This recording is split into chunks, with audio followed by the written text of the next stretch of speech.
ಎಲ್ಲರಿಗೂ ನಮಸ್ಕಾರ. ನಾನು ನಿಮಗೆ ಇವತ್ತು ಶರ್ಬತ್ ಹೇಗೆ ಮಾಡೋದು ಅನ್ನೋದು ಹೇಳ್ಕೊಡ್ತೀನಿ. ಬನ್ನಿ ನೋಡೋಣ. ಮೊದಲು ನಾನು 2 ಗ್ಲಾಸ್ ನೀರು ತೊಗೋತೀನಿ. ನಿಮಗೆ ಎಷ್ಟು ಬೇಕೋ ಅಷ್ಟು ತೊಗೋಬೋದು. ಆಮೇಲೆ 1.5 ಕಪ್ ಸಕ್ಕರೆ ಹಾಕೋತೀನಿ ಮತ್ತು 1.5 ಸ್ಪೂನ್ ಸಾಲ್ಟ್, ಉಪ್ಪು ಮತ್ತು ಆಮೇಲೆ 2 ನಿಂಬೆಹಣ್ಣು ಹಾಕೋತೀನಿ. ಅದಕ್ಕೆ ಚೆನ್ನಾಗಿ ಹಿಂಡ್ಕೊರಿ. ಅದನ್ನು ಹಿಂಡ್ಕೊಂಡು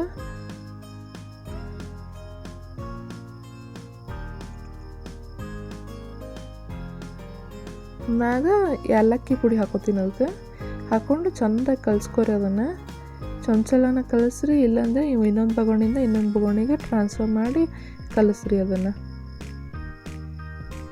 ಚಲೋ ಕಲಿಸಿದ್ರೆ ಅದು ಚಲೋ ಟೇಸ್ಟ್ ಬರುತ್ತೆ.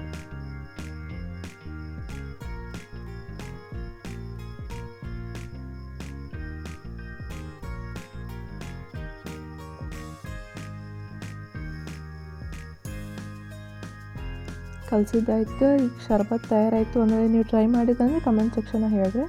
Thank you for watching.